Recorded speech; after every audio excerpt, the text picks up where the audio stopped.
After my wife passed, I fell in love with a younger widow, but she stole my savings and left me for dead. Here's how I got my revenge.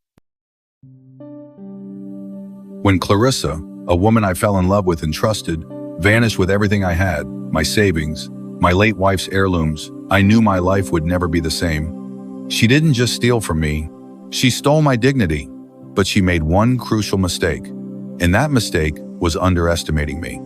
This is the story of how I outsmarted her, and how my revenge became a lesson in patience and the price of betrayal.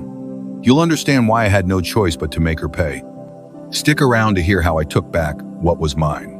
But before we get into the details of my revenge, let me take you back to how it all started. My name is Harold Jenkins, and I'm a 68-year-old retired train conductor living in Willow Creek, a quiet little retirement town tucked into the woods of Oregon. I lost my wife, Marilyn, 9 years ago. Pancreatic cancer took her in just 6 months. We had spent nearly 4 decades building a life filled with long train rides, vinyl records, and late-night talks on the porch swing. When she passed, the silence in the house became unbearable. For a long time, I lived in that silence. Woke up, made coffee, watched birds, went to bed, repeat. The only son we had, David, wasn't always around. We hadn't seen eye to eye since Marilyn, my wife, passed. He moved to Seattle, married a lawyer, and built a life far from the small town that raised him. He always thought I clung too tightly to the past. I thought he ran from it too fast. Even before Marilyn passed, David didn't visit much. Birthdays, sometimes Christmas, but even then, the air between us stayed cold. He'd always say, "Dad, maybe it's time you moved on. Mom would have wanted you happy." But I wasn't ready. Not until I met Clarissa, a 37-year-old widow with a quiet grace and a 10-year-old son named Miles. We met at the local church I attended. I wasn't expecting much. Maybe just someone to talk to. But Clarissa was different. She called me Mr. Harold with a smile that melted years off my age. For the first time since Marilyn died, I felt something stir inside me. Something warm, something alive. She didn't just smile, she listened. She brought me banana bread, asked about my trains, even laughed at my old conductor stories like they were fresh off the rails. We'd take slow walks near the creek, her son skipping stones while we talked about healing and second chances. After a few weeks of seeing each other, we decided that Clarissa should move in with me. From that moment, I took full responsibility for her and Miles. One quiet evening, we sat together on the couch, Clarissa resting her head on my chest while I held a warm mug. Miles was in the bedroom nearby. Clarissa opened up about how she lost her husband, James, in a hit-and-run accident 3 years ago, just before we met. She described how he was smiling one moment and then gone in her arms before help arrived. She shared how she worked cleaning jobs and extra shifts, fighting loneliness but pushing through for Miles. He was all she had left. Her story moved me deeply, and I knew then I was fully committed to them both. I also shared the story of my late wife, Marilyn, and together we found some comfort in each other's company. When I told David, my son, about Clarissa over the phone, he didn't seem comfortable with the idea at all. What really upset me was how he approached it. He made me feel like I couldn't make the right decisions for myself, especially about women. That felt disrespectful. He warned me that I was being used, saying she was half my age and wasn't really in love with me, just looking for a way out. I got angry and accused him of being cold and jealous. He hung up, and we didn't speak for a while. Maybe I should have listened, or maybe he just should have been more gentle. Because just 1 month after Clarissa moved in to stay with me, everything was gone. I can forget that fateful day I came home from the grocery store to find the front door cracked open. My gut twisted before I even stepped inside. The house was ransacked, drawers pulled out, cabinets ripped apart. The lockbox in my bedroom emptied. Over $138,000 in savings, gone. Even the old letters Marilyn wrote me during our courtship vanished. And Clarissa, gone too. Her phone went straight to voicemail. I drove to her former apartment and found it cleared out. The landlord said she left town suddenly and said something about a job in Spokane. I knew right then it was all a lie. I called David. I expected sympathy, maybe even anger on my behalf. What I got was even worse than silence. He spoke with no emotion, just flatly reminded me that he had warned me, almost like he was proud of being right. He said it with this arrogant tone, like he'd been waiting to throw it in my face. But back then, I wanted to believe in fairy tales. I didn't listen. I hung up on him and was determined to never call him again. I filed a report, but the sheriff couldn't help. Clarissa used a fake last name, and as for Miles, we couldn't find any birth certificate on him. No school records, nothing. That night, I sat in the ruins of my home, trembling, not from age, but from fury. She didn't just rob me of money or heirlooms, she robbed me of dignity. She destroyed the last fragile thread between me and my son. She made me a fool in my own story, but not for long. She thought I'm just an old man. She has no idea what I was capable of. The night after Clarissa vanished, I sat alone in my empty house, nursing a whiskey that burned more than just my throat. I knew waiting for the law to catch her was useless. This was personal. It was about pride, about justice, about reclaiming my life. I decided then I wouldn't be the fool she thought I was. The next morning I called Frank Malone, an old friend from my rail engineering days who had retired early and with a reputation for knowing things others didn't. Frank had a sharp mind and an even sharper set of contacts, some of them less than legal. I told him everything: the theft, Clarissa's disappearance, the broken trust with David. Frank listened quietly, then told me that I had been played. But he went on to reassure me that I've got something they don't: patience and time on my side. Frank assured me that we'll find her, but it won't be easy. Frank introduced me to Nina, a tech-savvy private investigator with a knack for uncovering digital footprints even the most careful crooks left behind. Nina was sharp, young, with a restless energy that reminded me of the city I once knew: fast, unforgiving, and relentless. Together, they made me understand the first steps to tracking her was tracing Clarissa's online presence, digging into her digital aliases, searching for any signs of Miles. Nina requested every detail I had on Clarissa. Nina explained that the more information we could gather, the better the chances of tracking her down. I provided everything: Clarissa's phone numbers, past addresses, and any small clue, trusting Nina's expertise to begin the tracking process. A few days later, Nina uncovered the biggest shock of all: Clarissa's real identity. Her name wasn't Clarissa at all. It was Elena Morris, a woman with a criminal record for scams and a trail of broken families left behind. The pieces were finally coming together as Nina had cracked the code to Elena's, or Clarissa's, elusive trail. Nina used a combination of digital forensics and old-fashioned. Nina explained how she tracked Elena step by step. Elena had tried to cover her tracks by using multiple fake identities online, purchasing prepaid phones with cash, and shifting her digital activity through VPNs and encrypted messaging apps. But there were small mistakes, like logging into an old social media account or using the same device to access different fake profiles, that gave Nina the clues she needed.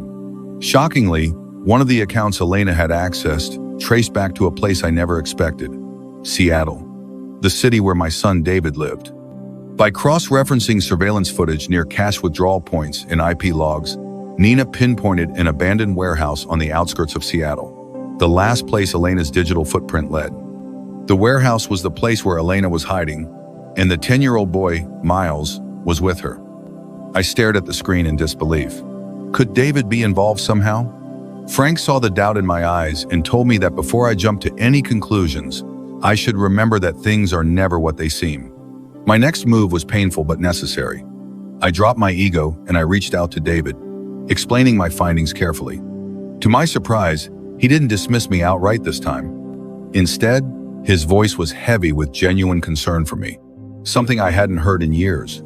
David promised to assist me in any way he could be of help. It was clear, my revenge would not be simple. I was no longer just an old man scorned. I knew it was time to move. But before making any moves, I had to make sure I was prepared. Frank had advised me to be cautious. He reminded me that, at this point, we didn't truly know who was loyal and who wasn't. The woman I knew as Clarissa, now revealed to be Elena, had somehow known about my savings and the password to my lockbox, right down to details I had never shared with her. That was what troubled him most. It wasn't just that she stole from me, it was how precise and targeted it was. He told me that she might have had help, possibly from someone close to me. Frank's words were clear in my mind. She didn't pull this off alone, and anyone with access to that kind of personal information wasn't just guessing. That's when he looked me straight in the eye and said something that stuck with me. He said I should only keep David updated when absolutely necessary. Not because we suspected him, but because we couldn't afford to trust too easily. Not now. Not when we were finally getting closer. With Nina's help, I contacted the police, sharing everything: the location, the digital evidence, the connection to the boy, even Elena's criminal history. The officers were cautious, but willing to assist. They agreed to accompany me to the warehouse. Driving there, my mind was a storm of emotions: anger, sadness, determination. This woman stole more than money from me. She stole my peace, my trust, and now I was going to make sure she paid. The drive to the warehouse was long, silent, and heavy with anticipation. The police convoy kept a steady distance behind us, their unmarked cars blending with traffic. Frank sat beside me, gripping his seat like he was bracing for impact. Nina rode behind us, eyes glued to her laptop, updating coordinates, scanning communications, tracking every possible move Elena might make. We reached the outskirts of Seattle just after sundown. The warehouse stood quiet, its rusted metal doors flaking, the windows dark. The officers moved in swiftly, surrounding the perimeter in silence. Guns drawn, radios hushed. Everything was in place. I turned to Nina and Frank and told them I wanted to go in first. I wanted to look Clarissa, whose real name was now Elena, in the eye and let her know that I outsmarted her. Nina hesitated, then nodded. I assured them that I only needed 2 minutes, and I'll be back outside if anything goes wrong. I pushed open the front door of the warehouse, the metal groaning with age. Inside, I was stunned to find it wasn't just an abandoned space. I discovered a hidden mini-house, well furnished with cozy furniture. The place was eerily comfortable, almost like a home, carefully tucked away from the public eye, adding to the mystery. And there she was, Clarissa, or rather Elena Morris, standing near an old desk, her back turned. But she wasn't alone. I saw her with a man I recognized. I couldn't believe my eyes. This man was Martin Hale. I froze. Martin was my closest friend at church, the man I had once called a brother. We shared prayers, secrets, even our doubts about life and faith. And now he was standing beside the woman who conned me out of everything. Martin was the first to see me. He didn't flinch when he saw me. Martin stood there calm and collected, as if we had run into each other at church, not in the middle of a criminal confrontation. Elena, on the other hand, was shocked and broke down immediately. The moment our eyes met, she collapsed to her knees, sobbing uncontrollably. She gasped out something about not wanting things to go this far. Her body trembled with the kind of guilt that looked too heavy to carry. Martin, ever the performer, stepped forward casually, his expression unreadable. He began to offer an excuse. Something about it not being what I thought, but I shut him down with a glare. I wasn't there to debate, I was there for the truth. I turned to Elena and demanded an explanation. She hesitated at first, then started talking, fast, between sobs. According to her, it was Martin who had known about my savings from retirement and past investments. He had been the one to coach her, to tell her how to win my trust, how to play the long game. She claimed she wanted to back out, that she even felt something real for me, but Martin had allegedly threatened her. He'd said that if she didn't go through with the plan, he'd hurt her son, Miles. He had leverage, and she had fear. Martin didn't even try to look concerned. He dismissed her claims without hesitation, insisting she was lying to protect herself. Said I was too smart to fall for that kind of story. But I wasn't listening to him anymore. My mind was spiraling, every shared moment with Martin. The prayers, the trust, the secrets. We had been brothers. Now all of it felt poison. Even worse, I hated the part of me that still felt something for Elena. Even now, even after all of this. But feelings didn't matter anymore. I told them both, coldly, that it was over. I made it clear the warehouse was surrounded. The police were outside, waiting. I told them to come out quietly. No more games. Elena dropped to her knees, begging. Her words were desperate, pleading with me to think of Miles. She said she didn't know who would care for him if she went to jail. She asked me to have mercy, not for her, but for her son. I stared at her, trying to keep the anger from breaking my face. My jaw clenched. I wanted to scream, to cry, to leave, but instead I told her the truth. She should have thought of Miles before she stole from me. I gave them one last chance to walk out with whatever dignity they had left before the law took the rest. Frank and Nina stormed in with the police seconds later. Guns drawn, orders shouted, Martin resisted. Until he saw the red dot of a sniper laser on his chest. They were both taken into custody, but as I watched them dragged away, I didn't feel peace. Just emptiness and the weight of something irreversible. Stories like this aren't just told to entertain us. They remind us of who we are, what we value, and how easily we can lose ourselves in loneliness, longing, or false hope. If you were in Harold's shoes, what would you have done? Would you have shown mercy, knowing that sending Elena to jail could jeopardize her son Miles' future? Would you have been able to forgive her, understanding the fear she was in? Or like Harold, would you have chosen to stand firm, knowing that forgiveness could set a dangerous precedent? It's a tough call, one that tests our morals, our compassion, and our sense of justice. What would you have done? Let me know in the comments below. I'd love to hear your thoughts on this difficult decision. While you type in your comments, let's take a moment to breathe and reflect on 5 wisdom tips this story taught us. 1. Loneliness can cloud our judgment. Harold was a grieving widower, aching for connection, and that longing made him vulnerable. He ignored warning signs, dismissed his son's concern, and fell into the hands of a con artist. Let this be a reminder that loneliness is powerful, and that in those quiet moments, we must lean on trusted people and wisdom, not on strangers who promise warmth too quickly. 2. Not everyone who smiles is a friend. Elena or Clarissa wore a mask of kindness, but behind it was manipulation. Charm can be a tool for deception. It's not about being suspicious of everyone, but about moving with caution. Trust should be earned gradually, not handed over in the glow of flattery or attention.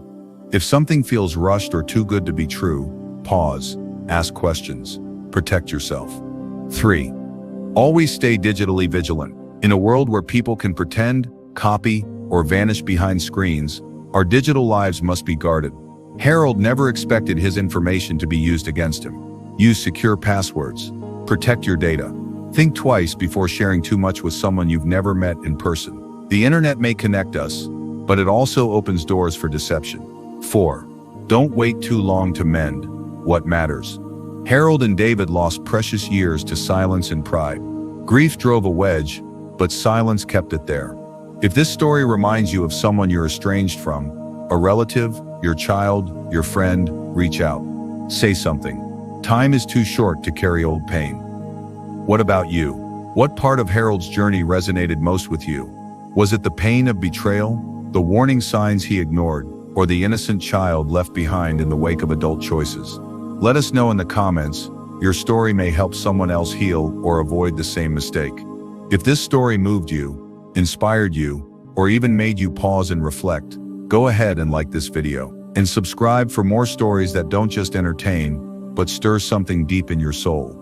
Until next time, keep living with grace and purpose.